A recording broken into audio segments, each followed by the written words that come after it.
This video is the second part to my prior video on Richard Williams, where I discussed the circumstances of his birth and what his early childhood was like. So if you want to catch up, pause this video and check out my previous video on him.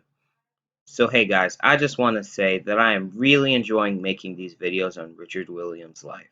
I mean, when I read his autobiography, I was amazed at how he witnessed, experienced, and overcame overt racism, suffering, and painful hardships to become a man who did whatever it took to accomplish his dreams of success and happiness.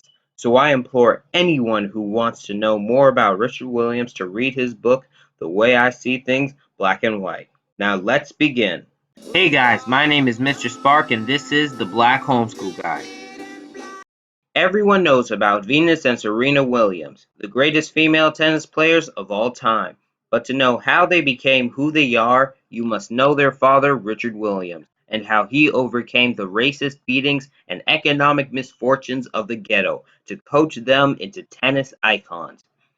Once in Chicago, Richard called his aunt, who was ecstatic to hear from him, and explained that he had just arrived in Chicago looking for a better life than in Shreveport, where he could get a job, save up to buy a home, while sending money back to his mother and sisters in Shreveport. Soon his aunt picked him and his uncle Raymond up and brought them back to her apartment, which he thought was a palace that had indoor plumbing, unlike in Shreveport where they didn't, comfortable chairs, a black and white TV, stable supports, and none of the windows or furniture were ripped or broken. Later he admitted while they were eating that he left Shreveport without his mother Julia's permission. Richard deeply loved his mother and respected what she taught him. I think the key to Venus' success and Serena's success, I really believe, is this woman right here, my mom.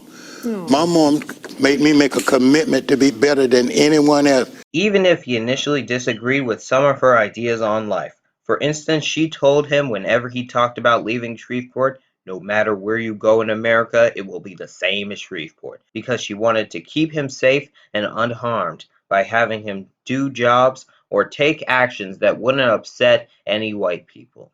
And while Richard did appreciate his mother's desire to keep him out of harm's way, unlike his father R.D., who ran out on him when 3 white guys ganged up on him when he was 7 and stuck a giant train track nail in his leg.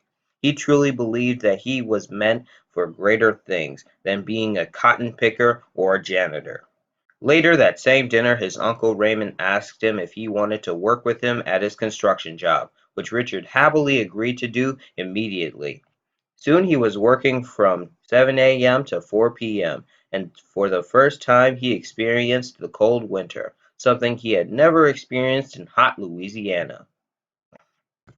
Soon, a couple days after he was settled, he started reading as many books as he could find in the neighborhood library. And when Raymond's daughter asked him one evening why he read so much, he calmly explained that in Shreveport, black people weren't allowed to go to or read library books, and they would get arrested and beaten for trying to.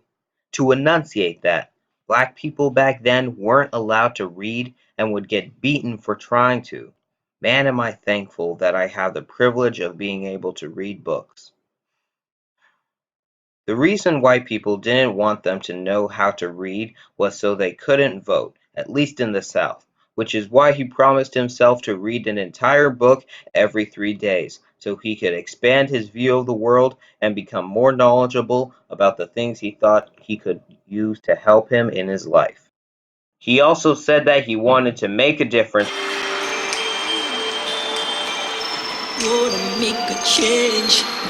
for black people by becoming a businessman and getting rich.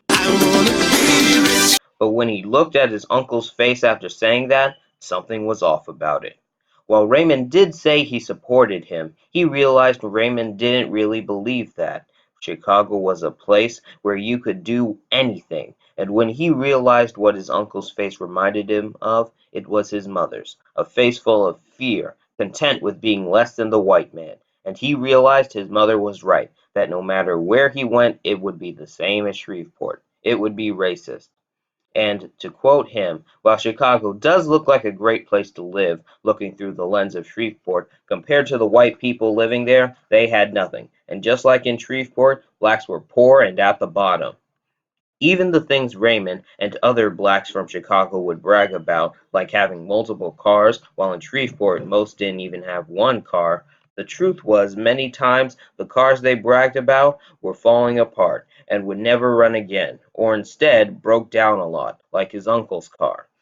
Once he realized Chicago was the same as Shreveport, if not worse, for giving the image to black people of equality and fairness, he soon moved out of his uncle's Raymond's house and a week later found a new job working in the mailroom of a big commercial office building, where he made $1.50 an hour, or $12.98 in today's currency.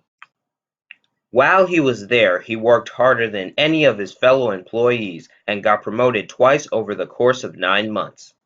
Then one day he was called into the department manager's office, where after seeing how much energy Richard had, his work ethic, and learning that Richard could play basketball, he gave him an offer to join the company's own basketball team. So after a bit of negotiating over how much they would pay him for playing, they agreed on $200 a month, or $5,174 in today's currency. Now that he was making more capital, he decided to start golfing when he had the time, for enjoyment, using old or broken clubs that he would fix and use on the golf course of this white golf club that he worked at as a gopher.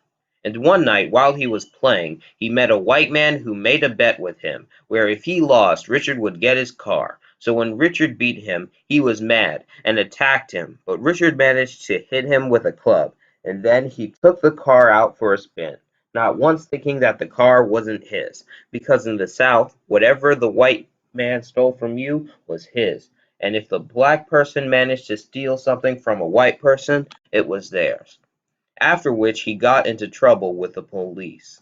He became down on his luck when he walked into a white neighborhood and got into some trouble with a white officer, where he refused to leave the neighborhood except on his own decision, and then blacked out, and woke up in a jail cell with a bunch of injuries. Enraged at this, he became determined to beat up the cop that did this to him. So over the next few weeks, he would get released from jail, beat up the guy's partner, get arrested with brutal injuries, and then finally he would beat the officer up. And soon the officers with him started to fear him and treat him with a little respect. Soon he saved up enough money and decided to move to California to start a business. But before he did, he decided to get his mother's blessing this time, before he went. Like, share, and subscribe to find out what happens when he returns to Shreveport to get his mother's blessing. And comment down below what you think of his journey so far.